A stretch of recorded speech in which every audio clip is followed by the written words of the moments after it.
Do you suffer from the belief that having anybody is better than nobody? Or that he'll change? He will, for the worse.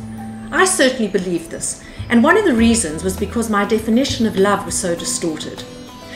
When I was asked this question during my most abusive relationship, who I called Icicle in my book, I answered, love is ecstasy, the excitement to be desired and to desire, cared for and cherished.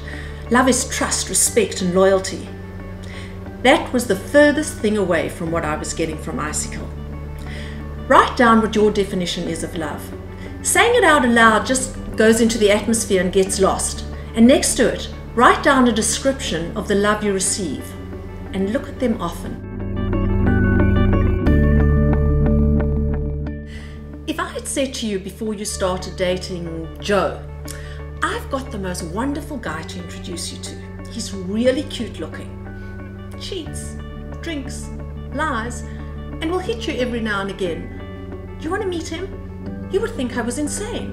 Or better yet, if you have a daughter and she described a man like this who she wanted to date, you would lock her up and have her committed. So why do we do this? Why do we find ourselves in rotten relationships over and over again? It's because of how we are programmed to believe what love is.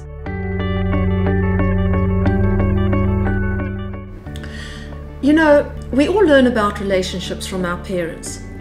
I am yet to meet a woman who finds herself in destructive relationships where her parents had a good one. It's from our parents that we learn what love is. If one or both of them were emotionally unavailable, absent, alcoholic, abusive, that's what we'll be drawn to.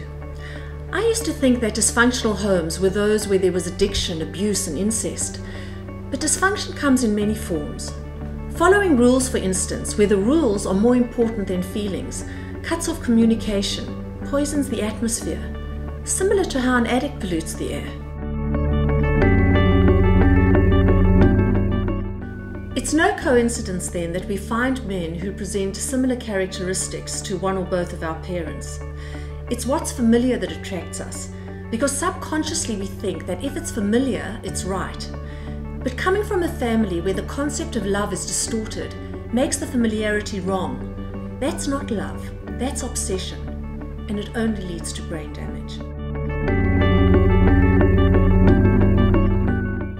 Songwriters don't help either, because most love songs are written about a man's betrayal, how love hurts, or how she'll stand by her man.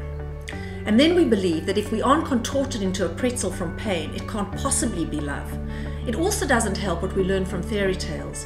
We are brought up to believe that if we kiss the frog, he'll turn into a prince. If we kiss the rat, he'll buy us a new dress. And Rumpelstiltskin threatened to kill her if she didn't turn the straw into gold. And then she was so grateful when he asked her to marry him. We love the beast and hope he'll turn into the beauty.